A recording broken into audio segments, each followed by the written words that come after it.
नमस्कार दोस्तों। आज मैं आपको धात रोग के बारे में बताऊंगा। धात रोग ऐसी एक समस्या है, एक बहुत गंभीर बीमारी है। ये जिस व्यक्ति को धात हो जाती है वो व्यक्ति कितना भी खा ले पी ले, चाहे कितना दूध पी ले, चाहे कितना भी घी खा ले, लेकिन उस शरीर उसका हमेशा दुबला ही दुबला रहता है। ऐसी कंडीशन में वो तरह तरह की दवाई भी लेता है, हर डॉक्टर के पास जाता है, लेकिन जब तक दवाई लेता है तब तक ही उसे आराम रहता है। आराम ही नहीं रहता है और बहुत पैसा खर्च करता है, लेकिन धात रोग ठीक नहीं हो पाता है और बंदे को नपुंसकता जैसे लक्षण, वीर्य का पतला होना, ऐसी स्थिति भी आ जाती है। और ये धात रोग जो जैसे हड्डी कटना कहते हैं, ये पुरुषों में और महिलाओं में दोनों में होता है। ये जैसे सुबह के समय फ्रेश होने के लिए गए और हल्की ताकत लगाई तो पेशाब के रास्ते 2-3 बूंद हल्के सफ़ेद गाढ़े, जो बीरी हो एक्चुअल में वो बीरी होता है, जैसे हम दांत बोलते हैं, डेली कंटिन्यू ऐसा होता रहता है और वो ठीक नहीं होता है। इसी चीज़ का मैं आज आपको घरेलू नुस्खा कुछ बताऊंगा। वो प्रॉपर परहेज पर निर्भर करता है, परहेज किस तरीके की आप कर रहे हो। अगर परहेज आपने ठीक कर ली तो धात रोग बिल्कुल जड़ से समाप्त हो जाएगा। कतई कहीं भी जाने की ज़रूरत नहीं पड़ेगी और बिल्कुल बिना खर्चे का, एक भी रुपया नहीं। आज तक जो भी इस्तेमाल किया हो सब छोड़ देना। लेकिन जो मैं अभी बताने जा रहा हूँ बहुत ही रामबाण औषधि है वो। ये 3 महीने की परहेज है इसमें, धात रोग में। इसमें क्या करना है, 50 ग्राम गेहूँ, 50 ग्राम गेहूँ सुबह खाना खाने से 1 घंटे पहले ये गेहूँ डेली अंकुरित कर लिए जाएं।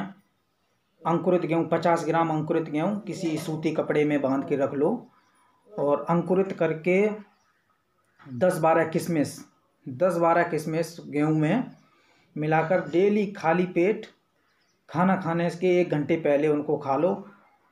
और शाम को चना के देवल, शाम को जो चना के देवल होते हैं उनको 30 ग्राम चना के देवल 2 डिब्बी बना लो। एक गेहूं के 50 ग्राम की डिब्बी और दूसरा 30 ग्राम चने की देवल की डिब्बी बना लो। चने का देवल भी सेम सुबह डाल दो पानी में और शाम को 30 ग्राम चने के देवल शाम को खाना खाने से 1 घंटे पहले। चने के देवल भी सेम इसी तरीके से फुला के 30 ग्राम खा लो और ये डेली कंटिन्यू 3 महीने तक करना है ये। और इसमें बिना परहेज के ये दवाई काम नहीं करेगी। ये कंटिन्यू 3 महीने तक आपको इस कोर्स को करना है। चाहे 3 महीने के लिए आप गेहूँ तौल के रख लो 50 ग्राम के हिसाब से और देवल जो है उनको भी तौल के रख लो 30 ग्राम के हिसाब से 3 महीने के लिए कंटिन्यू। और तब जब तक ये 3 महीने कंप्लीट ना हो जाए तब तक आपको बिल्कुल ऑयली चीज़ जो है, चिकनाई चीज़, उनसे आपको बिल्कुल दूर रहना है। और मार्केट की जो चीज़ें हैं जैसे momo, chow mein, finger, burger, pizza वगैरह, कुछ भी मार्केट का ऑयली चीज़ है बिल्कुल उसको बंद कर दीजिए। और कोई भी तली भुंजी चीज़ कुछ भी नहीं खानी है। नॉर्मल परहेज पे रहना है, सादा अपना दाल रोटी खाना है। और कोई भी गर्म चीज़, बादी चीज़ वो भी नहीं खानी है। गर्म चीज़ और बादी चीज़ कुछ भी नहीं खाना है आपको। और ये जो मैंने नुस्खा बताया ध्यान से इसको सुन लेना और बिल्कुल भी वैसे 3 महीने तक अगर आपने कर लिया तो गारंटी है इस चीज़ की आप कि कहीं पर भी आपको जाने की ज़रूरत नहीं पड़ेगी और आपकी दांत 100 में 100% बिल्कुल ठीक हो जाएगी। इस बात का मैं आपको विश्वास दिलाता हूँ। और नहीं ठीक हो तो आप मुझे इसी में कमेंट करके इस वीडियो में बता देना मुझे कि नहीं आराम मिला।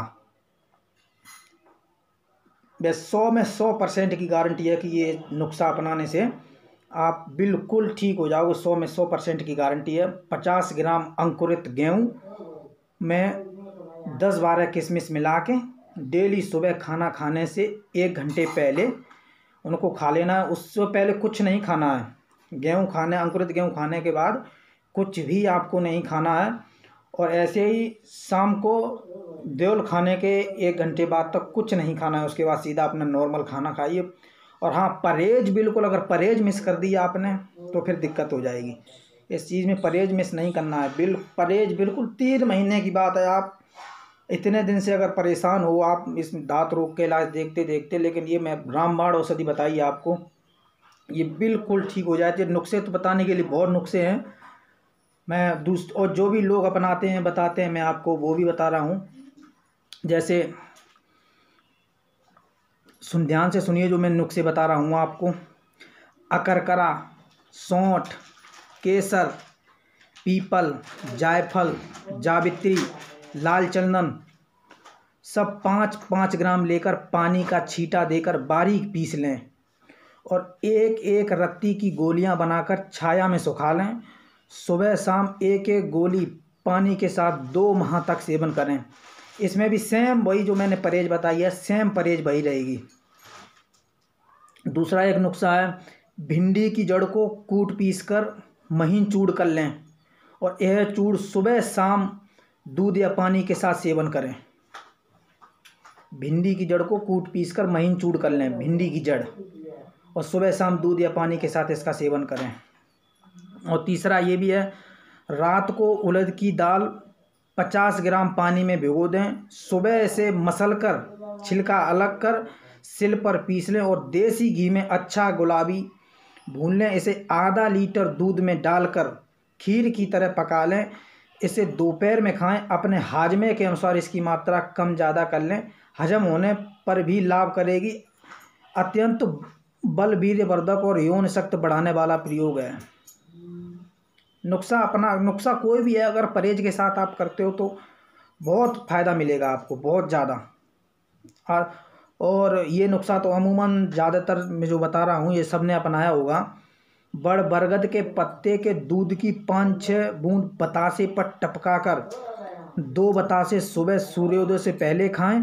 यह काम सुबह सैर करने के लिए जब समय करना चाहिए, क्योंकि ये सूर्योदय से पहले पत्तों का अच्छा दूध निकलता है, इसलिए सूर्योदय से पहले पत्ते, क्या नाम, 2-3 पत्ते तोड़ते ही पर्याप्त दूध मिल जाएगा उसमें, और आपकी सैर भी हो जाएगी, घूम फिर के आ जाओगे। यह कम से कम 2 माह तक कंटिन्यू इस चीज़ को करना है। बतासे पर बरगद के पत्ता तोड़कर उसमें 5-6 बूंदें टपकानी है और डेली सूर्य निकलने से पहले आपको ये चीज़ खा लेनी है। ये भी एक नुस्खा है। और लास्ट यह गिलोय सत्तो और असली बंसलोचन दोनों 10-10 ग्राम मिलाकर पीस लें। इसकी 10 पुड़ियाँ बनाकर डिब्बे में रख लें और एक एक पुड़िया शहद के साथ सुबह शाम सेवन करें। यह प्रयोग कम से कम 40 दिन तक करें कंटिन्यू। गिलोय सत्तो और असली बंसलोचन 10-10 ग्राम मिलाकर पीसकर पुड़िया बना के रख लें और 40 दिन तक कंटिन्यू। और वीर्य को पुष्ट और गाढ़ा करने में, स्तंभन शक्ति बढ़ाने में बहुत नुस्खा, बहुत गुणकारी है। और जो इसमें सेम परहेज जो मैंने बताई, तली भुनी चीज़, गरम चीज़, बादी चीज़, चिकनाई चीज़, मार्केट की कुछ भी चीज़ आपको नहीं खानी है। और सबसे पहले जो नुस्खा मैंने बताया गेहूं का और देवल का, उसमें गेहूं में किशमिश भी 10-12 किशमिश मिक्स हैं। ये कंटिन्यू अगर आपने कर लिया तो आपको दांत रोग, चाहे कितना भी पुराने से पुराना दांत रोग हुआ, बिल्कुल ठीक हो जाएगा, इस बात की गारंटी है। चाहे किसी भी प्रकार का हो, चाहे महिला को हो चाहे पुरुष को हो, चाहे कितने भी दिन से परेशान हो। अगर आपको ये वीडियो अच्छा लगा है तो वीडियो को प्लीज़ लाइक करें, शेयर करें और चैनल को सब्सक्राइब करें। राम राम।